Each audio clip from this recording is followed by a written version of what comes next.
सोलापूर शहरातील नागरिकांना उन्हाळ्यानंतर आता पुन्हा एकदा पाणी टंचाईचा सामना करावा लागणार आहे। बुधवारी 10 जून रोजी होणारा पाणी पुरवठा बंद ठेवण्यात येणार आहे। सोलापूर महापालिकेने दिलेल्या माहितीनुसार भवानीपेठ जलशुद्धीकरण केंद्राकडे येणाऱ्या मुख्य जलवाहिनीवर व्हॉल्व बसवणं, दुरुस्ती करणं तसंच नवीन जोडणीचं काम करण्यात येणार आहे। हे काम पूर्ण होण्यासाठी बराच कालावधी लागणार असल्यानं जलशुद्धीकरण केंद्र बंद राहणार आहे। परिणामी शहरातील सर्व भागांमध्ये बुधवारचा पाणी पुरवठा होणार नाही। तसंच गुरुवारीही कमी दाबानं आणि उशिरा पाणी पुरवठा होण्याची शक्यता वर्तवण्यात आली आहे। मात्र या संपूर्ण प्रकारामुळे महापालिकेच्या नियोजनावर प्रश्नचिन्ह उपस्थित होत आहे।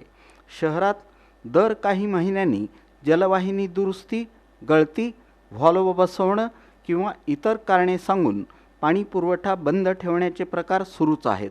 नागरिकांना वेळोवेळी पाणी टंचाईचा सामना करावा लागत असताना कायमस्वरूपी उपाययोजना करण्यात प्रशासन अपयशी ठरत असल्याची टीका होत आहे।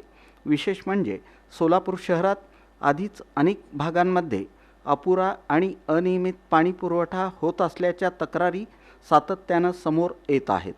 अनेक नागरिकांना 4 ते 5 दिवसाआड पाणी मिळतं, तर काही भागांमध्ये कमी दाबामुळे पाणी साठवणंही कठीण होतं। अशा परिस्थितीत पुन्हा एकदा पाणी पुरवठा बंद ठेवण्याचा निर्णय घेतल्यानं नागरिकांमध्ये संतापाची भावना निर्माण झाली आहे। शहरातील वाढती लोकसंख्या, नव्यानं समाविष्ट झालेली हद्दवाढ आणि वाढती पाण्याची गरज लक्षात घेऊन दीर्घकालीन नियोजन अपेक्षित असताना प्रशासन मात्र तात्पुरत्या उपाययोजनांवर भर देत असल्याचा आरोप नागरिकांकडून केला जात आहे।